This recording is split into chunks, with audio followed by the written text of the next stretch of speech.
So what can we expect from this year's meetings from Davos? To break it down is Edward Tse. He's the founder and CEO of the Gaofeng Advisory Company. Welcome to the show. Davos is always both, I guess, positive, but also controversial in a sense that people say, well, they get together, they talk, a lot of rich people talk about how to make the world a better place, and then we forget about it 3 months later. What's on the agenda this year? I think this year is going to be a very special year. First of all, the Davos people have not met in person for, I believe, 3 years. And so this is somewhat of a new experience for a lot of people. And we're just coming out from a period of, frankly, a lot of uncertainty and a lot of disruptions in the world. The pandemic, the war in Ukraine, the global climate change issues, many issues that people are now facing. And therefore, I think for this year, the agenda on the plate of the World Economic Forum is going to be pretty full. Davos has always been a place where policymakers and, using the word mega rich is not really accurate because these are very influential people that are attending these panels and discussions. They have the ability to set policy worldwide, not only in their own country per se, but also in the regions that they are from. What problem are they likely to try to solve this time? As I mentioned, the plate is pretty full. There's a lot of issues that we're now facing.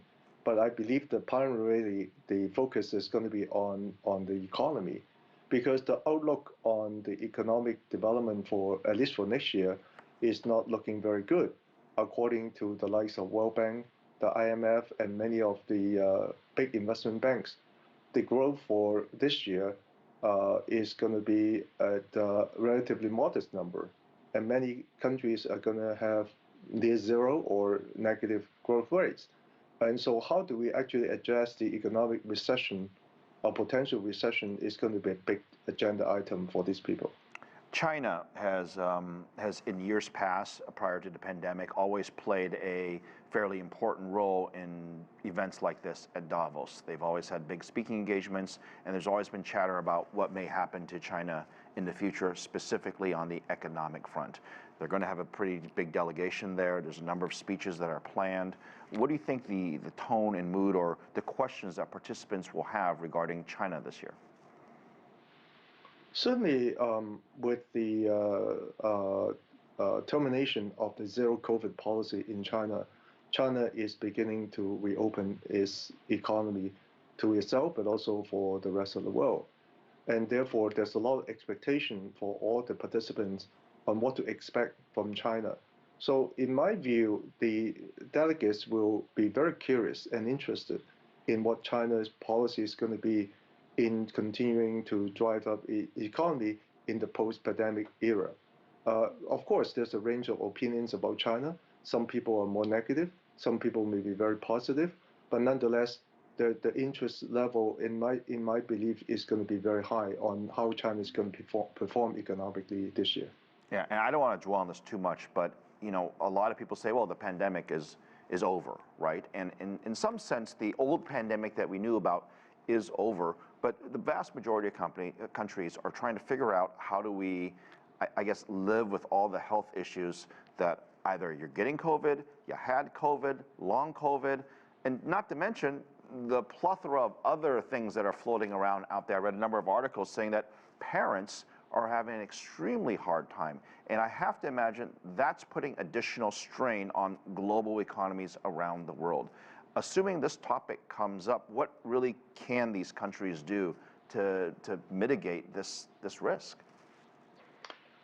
You're right. This is a pretty complicated issue, and the pandemic have really bothered the world, including China, for a few years. And looks like it's not going to go away, albeit the peak in China looks to be somewhat over, but it's going to have a lot of lingering effects, not only in China, but also in the rest of the world.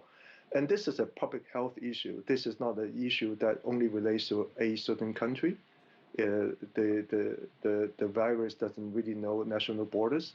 Therefore, this sort of issue really behooves all the countries to work together to try to come up with a mutually supportive solution, right, to try to address this issue on a pretty broad-based and pretty equitable basis. And just staying with China for just a minute, the supply chain issues have been front and center even prior to COVID, but obviously exacerbated because of the pandemic.